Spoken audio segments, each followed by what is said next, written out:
Bismillahirrahmanirrahim.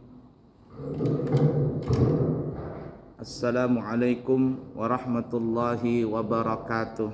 Waalaikumsalam warahmatullahi wabarakatuh.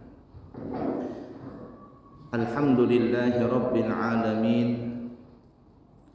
Allahumma fasalli wa sallim ala sayyidina wa nabiyyina wa maulana Muhammadin wa ala alihi wa ashabihi wa azwajihi wa dhurriyyatihi wa man tabi'ahum bi ihsanin ila yaumiddin, amma ba'du.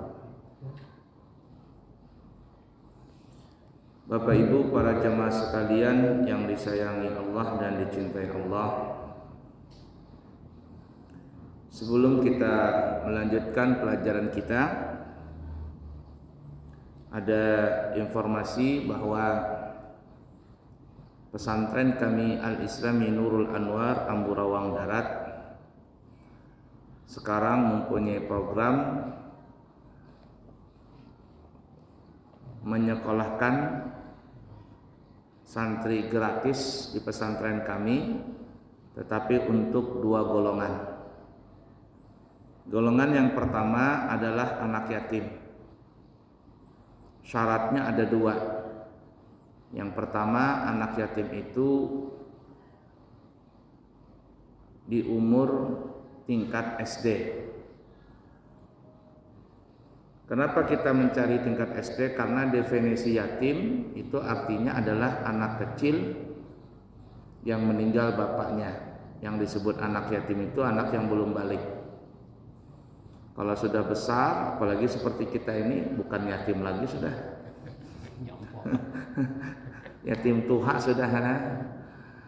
Jadi yang disebut yatim anak kecil yang umurnya belum dewasa.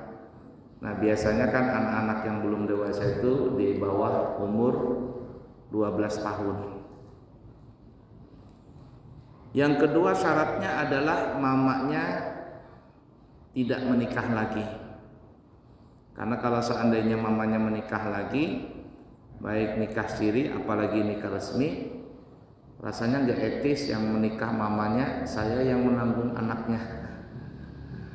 Jadi kalau ada anak yatim yang mamanya tidak menikah lagi, umurnya masih kecil, insya Allah kami siap menerimanya, yakni di tingkat SD. Syukur-syukur anak itu kalau masih kelas 2. Karena kalau kelas 3 itu harus turun kelas jadi kelas 2. Apalagi kelas 4 dan seterusnya, itu sebaiknya diselesaikan saja sampai lulus SD. Tapi kalau di kelas 2, insya Allah kami lebih mudah untuk menerimanya. Karena syarat untuk mendapatkan ijazah kelulusan tingkat ula atau tingkat SD itu adalah umurnya umur di pesantren yaitu selama 4 tahun. Nah, jadi kalau ada yang punya anak yatim di sekitar kita ingin sekolah pesantren, maka kami siap untuk menerimanya. Yang kedua adalah du'afa. Du'afa ini bahasa kitanya orang yang tidak mampu. Diartikan ke istilah orang Balikpapan, pemerintah kita namanya jakin, ya kah? Jakin, golongan warga miskin. Nah, ya, jadi kalau ada orang yang du'afa, maka kita akan menerimanya dengan dua syarat. Yang pertama, anak tersebut atau keluarganya menunjukkan surat yakin tersebut. Ya, surat yakin bahwa orang ini memang tidak mampu. Yang kedua, anaknya tidak bermasalah. Artinya jangan sampai terkena kenakalan remaja. Karena kalau seandainya sudah terkena kenakalan remaja, bisa ngerokok, ngelem, begadang, kumpul sama anak geng, anak motor, anak apalah macam-macam sekarang ini kan ya. Maka kami tidak bisa menerima, karena anak itu sepantasnya bukan sekolah di pesantren, tetapi anak seperti itu sebaiknya dimasukkan di rehabilitasi. Karena kalau anak-anak seperti itu susah untuk diajar atau dididik untuk masalah agama. Nah, jadi kalau ada yang du'afa, maka kami akan siap terima. Begitu juga anak yatim, kita akan terima dengan belajar di pesantren secara gratis. Nah, seperti itu ya. Siapa tahu ada di sekitar warga kita, insya Allah kami siap menerimanya.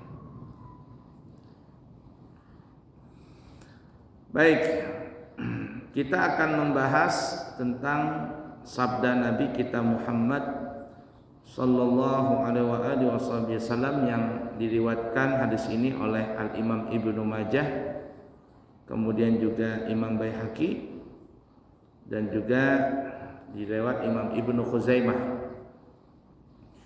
bersumber daripada Abu Hurairah radhiyallahu taala anhu. Nabi kita Muhammad sallallahu alaihi wasallam bersabda, apa jar Nabi? Inna mimma yalhaqul mu'mina min amalihi wa hasanatihi ba'da mautihi ilman 'allamahu wa nasyarahu. Inna mimma yalhaqul mu'minu min amalihi wa hasanatihi ba'da mautihi ilman 'allamahu wa nasyarahu wa waladan salihan tarakahu au mushafan warathahu au masjidan banahu au baitan li ibnis sabili banahu au nahran ajarahu au sadaqatan akhrajaha min malihi fi sihhatihi wa hayatihi yalhaquhu min ba'di mautihi. Nah, ini penting nih ya. Apalagi yang sudah berumur-umur, ini penting sekali. Ya. Apa artinya jar Nabi? Sesungguhnya di antara yang mengikuti seorang mukmin dari amal kebaikannya setelah kematiannya adalah, ini ada beberapa ya. Jadi kalau orang nih meninggal dunia, jar Nabi dalam riwayat yang lain akan mengikuti 3. Nanti kalau kita meninggal dunia nih, yang mengikuti kepada kita itu ada 3. Yang pertama keluarga kita, anak, istri, ponakan, saudara. Yang kedua harta kita. Yang ketiga amal kita, amal baik dan amal buruk. Kalau kita masuk ke liang kubur, 2 yang kembali alias 2 nggak ada yang mau masuk ke dalam kubur, yaitu keluarga dan harta. Sugihnya bagaimana? Nggak ada orang ahli waris mengubur duitnya orang kaya tadi masuk dalam kubur. Ada? Nah, Bahari katanya jar orang Cina begitu, harta-hartanya dikubur. Sekarang mana ada? Ya, duit mainan aja dimasukkannya. Nah, untuk nyogok malaikat, malaikat disogok-sogok. Nah, kisahnya Bahari. Nah, 2 yang kembali yaitu keluarganya dan hartanya. Tapi 1 yang menemani dia di alam kubur. Apa itu? Amalnya dia. Ya, amal ada 2, amal baik, soleh, dan amal yang buruk, toleh. Bukan sok, toleh, amal buruk. Nah, ini sesuai dengan hadis tadi nih. Jar Nabi sesungguhnya di antara orang yang mengikuti seorang mukmin dari amalnya dan kebaikannya setelah kematiannya itu adalah yang baik ya. 1, ilmu yang diajarkan dan disebarkannya. Ilmu apa ini maksudnya? Ilmu yang baik. Ilmu yang baik itu tidak mesti ilmu agama. Apa saja ilmu yang bermanfaat. Ilmu pertukangan, ya, ilmu kedokteran, ilmu cara memasak, Apa saja? Tidak mesti ilmu agama, mengaji, ilmu hadis, tafsir, enggak, ilmu yang bermanfaat.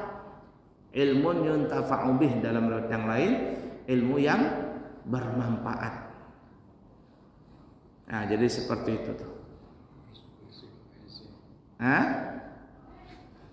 Ya, ilmu yang baik. Ilmu apa saja? Ilmu tanam menanam, ilmu perkebunan, pertanian, perikanan. Sekarang kan kalau orang kuliah itu bermacam-macam itu bidangnya itu. Semakin banyak yang diperlukan di luar, semakin banyak, semakin terbuka juga perkuliahan tuh.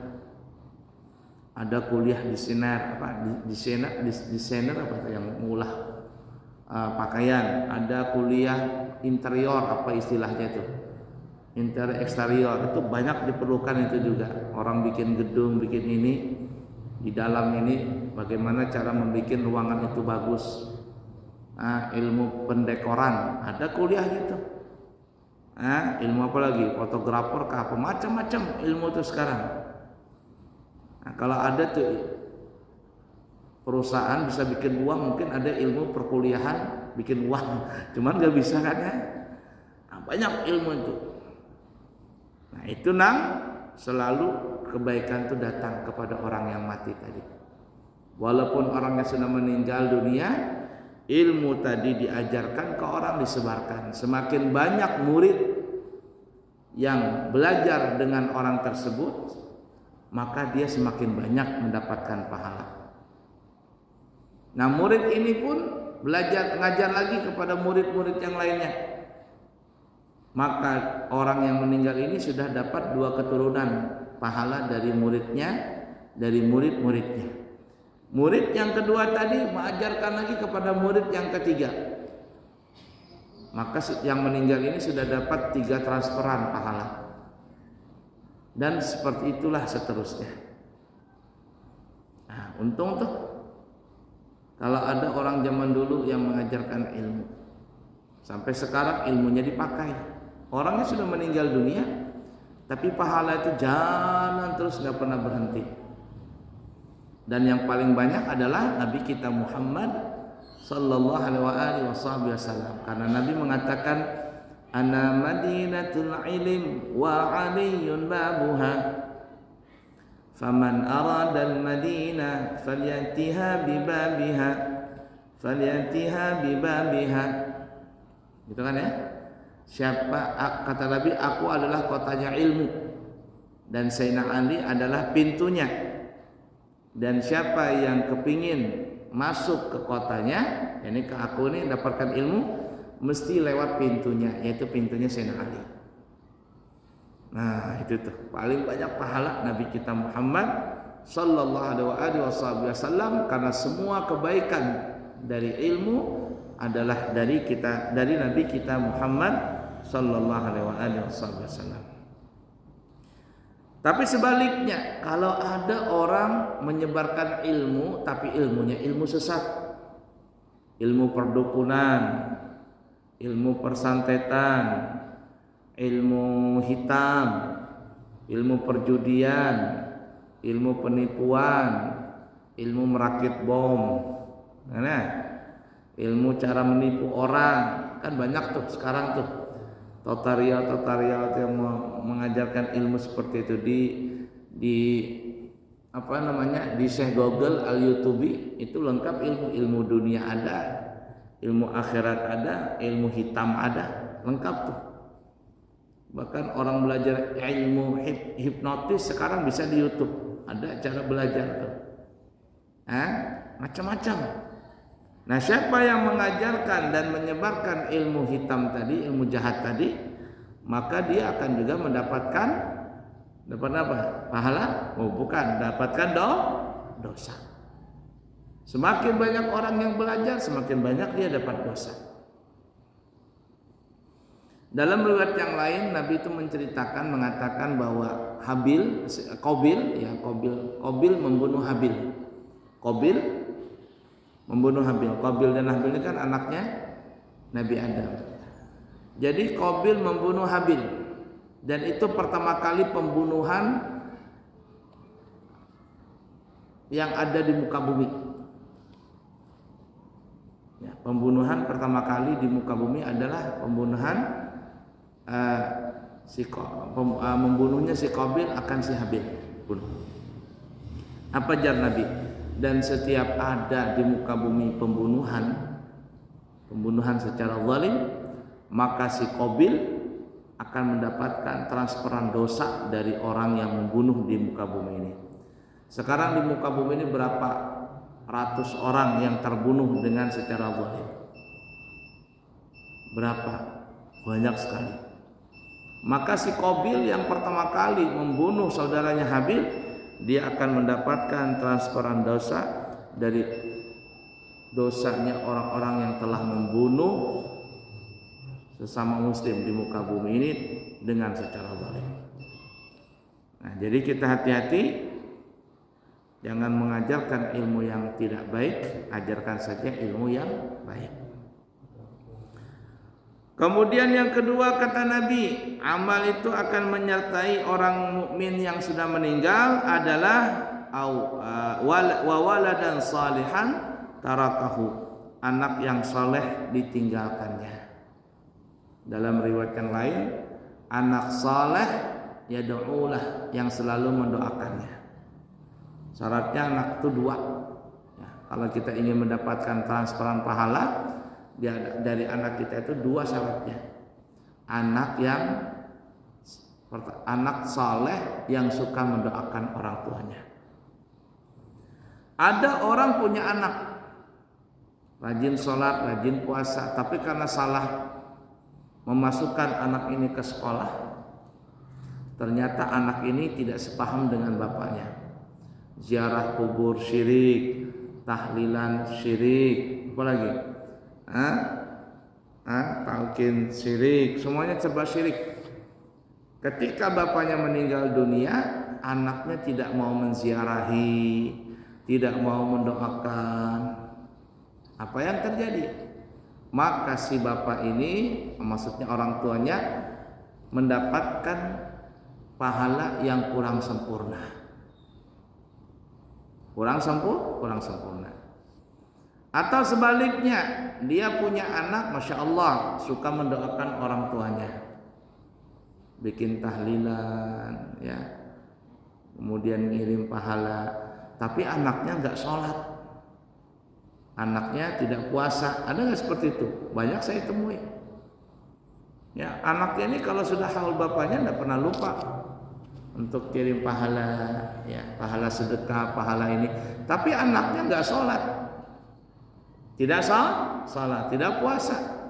Apa yang terjadi? Maka bapaknya atau ibunya alias orang tuanya tidak sempurna mendapatkan transferan dari anaknya ini.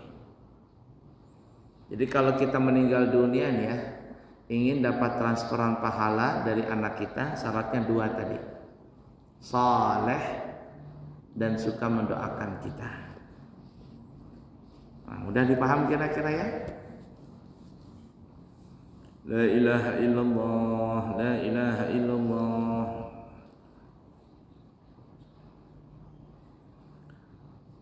Dan ada ulama yang mengatakan anak ini tidak mesti anak kandung. Tidak mesti anak kandung, bisa anak tiri. Ya, kita menikah dengan janda umpama anaknya masih kecil, lalu kita didik dia sebagai ayah tirinya. Sampai dia besar kita ajarkan kebaikan. Nah, kita sebagai ayah sambungnya dapat pahala. Apalagi anak angkat, anak susuan, anak susuan dulu. Anak susuan ini umpama kita ngambil anak dari kecil, dari masih bayi. Lalu kita adopsi anak tadi, kita suruh istri kita untuk menyusui anak tadi, disusui anak tadi sampai dia besar dan sebagainya. Kita tidak batal dengan anak tadi. Jadi mahram sesusu namanya.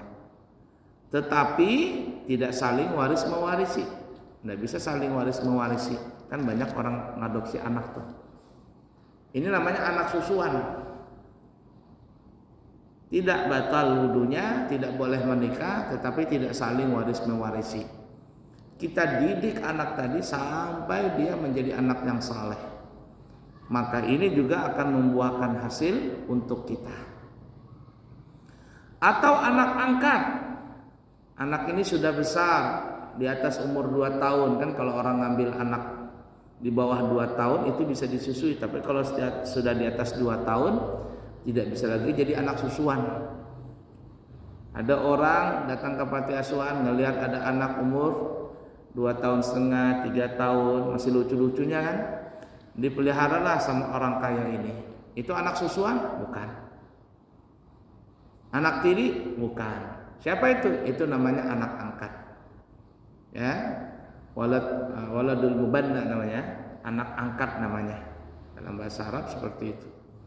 Maka anak ini tidak ada mahram dengan orang tua angkatnya, alias tetap batal kalau berwudu dalam mazhab Syafi'i jika bersentuhan. Kemudian tidak saling waris mewarisi. Tapi banyak orang mengangkat anak angkat tadi, lalu anak ini dididiknya, dibiayainya sampai akhirnya dia jadi anak saleh. Maka orang tua angkatnya pun akan mendapatkan pahala transferan dari anak ini. Atau sekalian ya anak didik. Anak didik. Makanya biasanya kalau orang yang punya pesantren itu, kalau di atas umur 40 tahun yang punya pesantren itu dipanggil namanya abuya. Artinya ayah. Ayah kami, ayahku. Kenapa? Karena santri-santri itu adalah anak-anak mereka, anak-anak didik mereka. Dididik anak tadi, diajarkan dan semuanya sampai akhirnya menjadi anak-anak yang sukses. Anak-anak yang soleh dan solehah. Gurunya itu akan mendapatkan pahala transferan yang tidak akan pernah putus-putus. Nah, jadi anak ini bukan hanya anak kandung, ya. Bermacam-macam tadi, ada anak kandung, apalagi anak tiri, anak susuan, anak angkat, anak didik.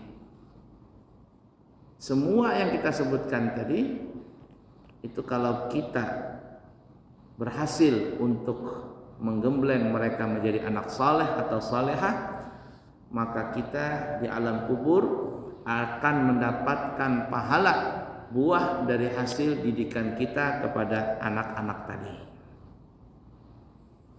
2 ya.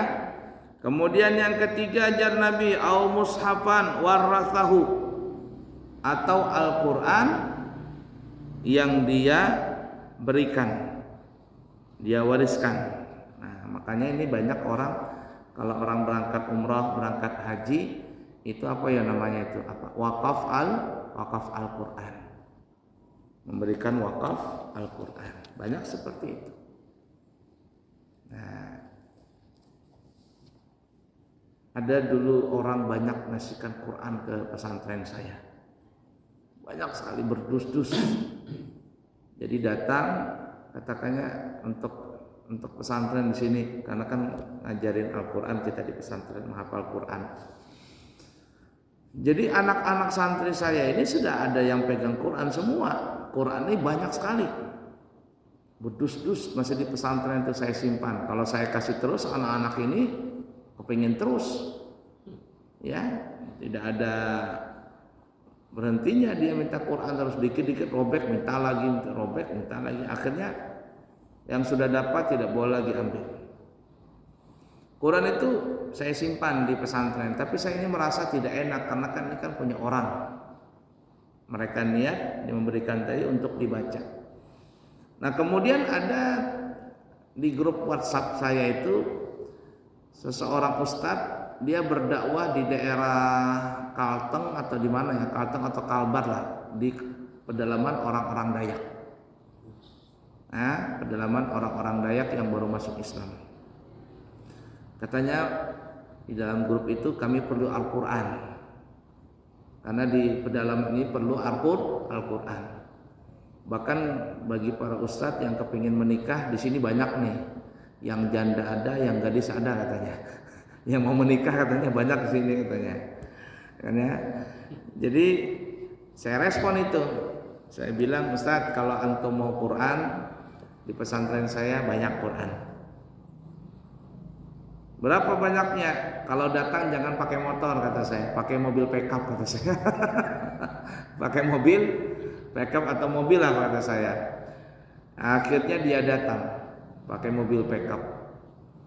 Nah, pakai mobil pickup. Jadi semua Quran itu saya kasihkan, kemudian antarkan ke sana supaya pahala orang ini, orang yang menyumbang ini tersampaikan sebagai niat amal jariahnya. Karena Nabi tadi mengatakan au mushafan warathahu, atau Al-Qur'an yang dia wariskan, yang dia berikan. Nah, jadi beruntung. Makanya kalau orang berangkat haji, berangkat umrah itu biasanya ditawari sama mutawifnya, siapa yang mau wakaf Al-Qur'an? Ada 50 real, 55 real, macam-macam itu harganya. Nah, ala kulli hal ya, penting itu untuk mewakafkan Al-Qur'an. Kalau kita mewakafkan Al-Quran saja pahalanya besar, apalagi kalau seandainya kita mencetak orang untuk menghafal Al-Quran, itu lebih besar lagi. Jar orang Banjar, Quran berjalan, Quran berjalan, Quran sebukuan tuh jarnya.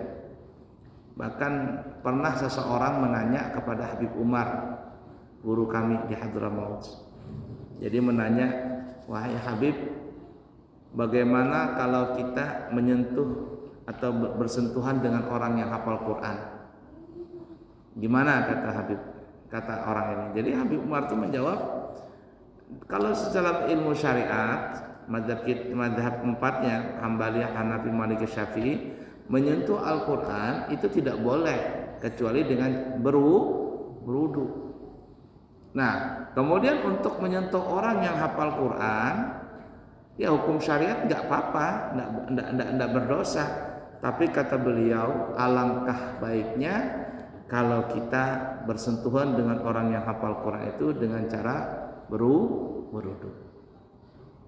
Dan orang yang setelah hafal Quran, maka sepantasnya jangan lepas daripada wudu, karena dalam dirinya itu Al-Quran.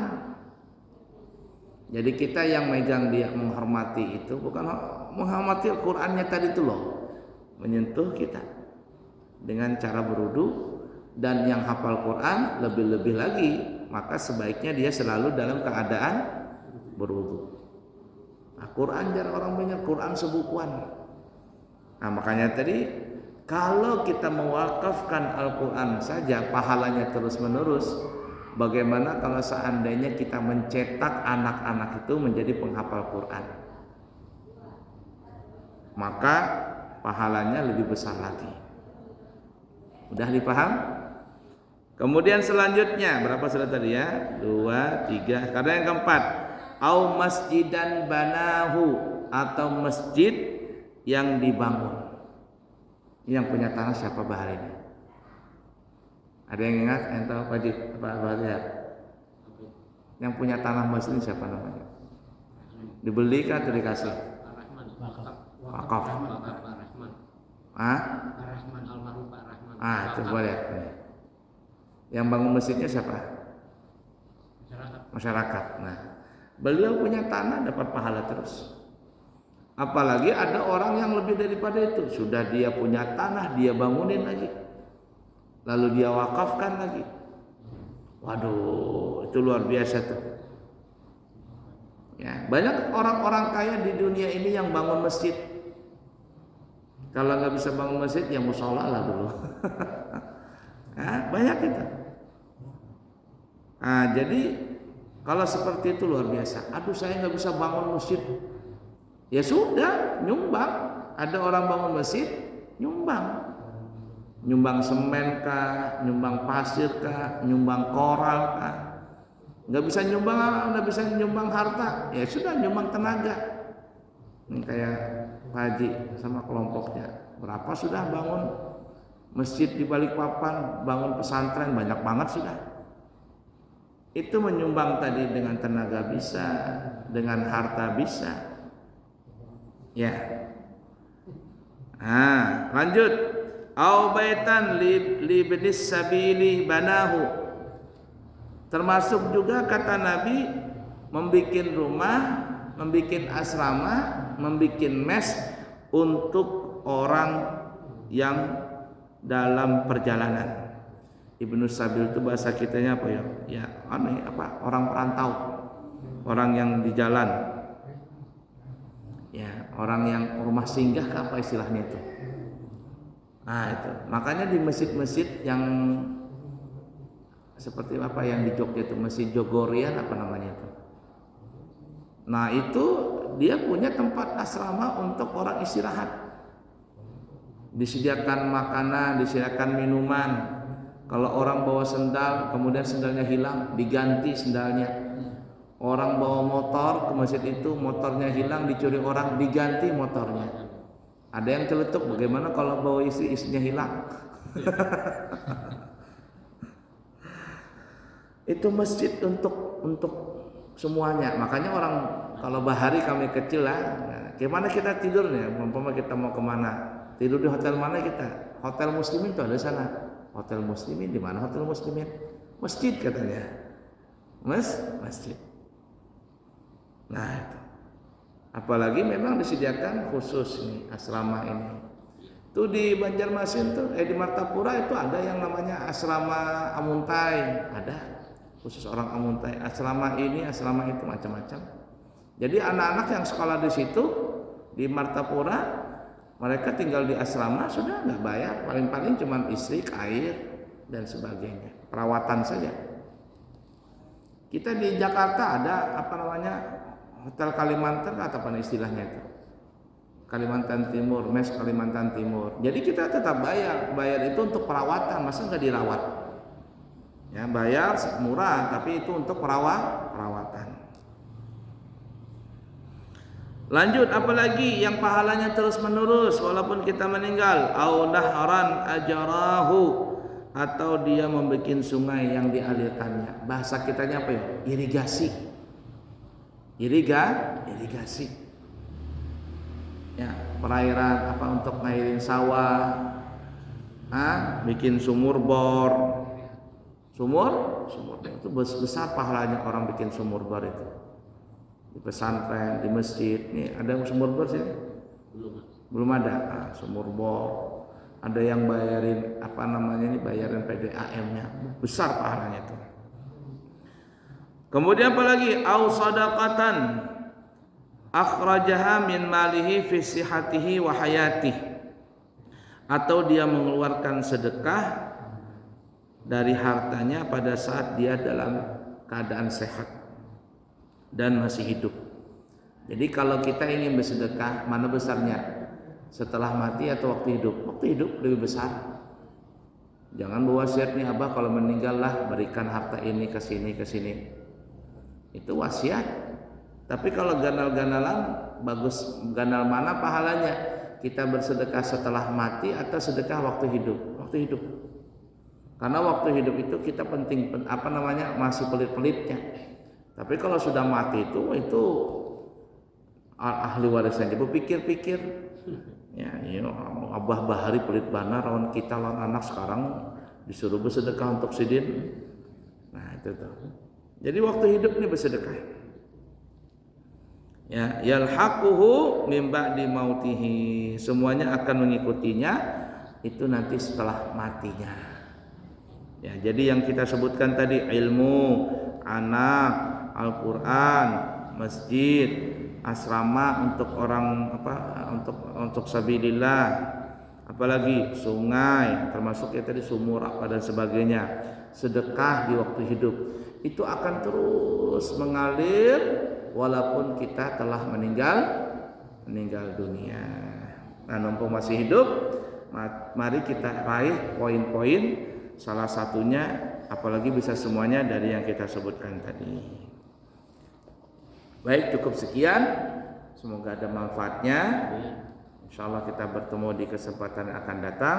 Subhanakallahumma wa bihamdika asyhadu an la ilaha illa anta astaghfiruka wa atubu ilaik. Wa akhiru kalam. Wassalamu alaikum warahmatullahi wabarakatuh.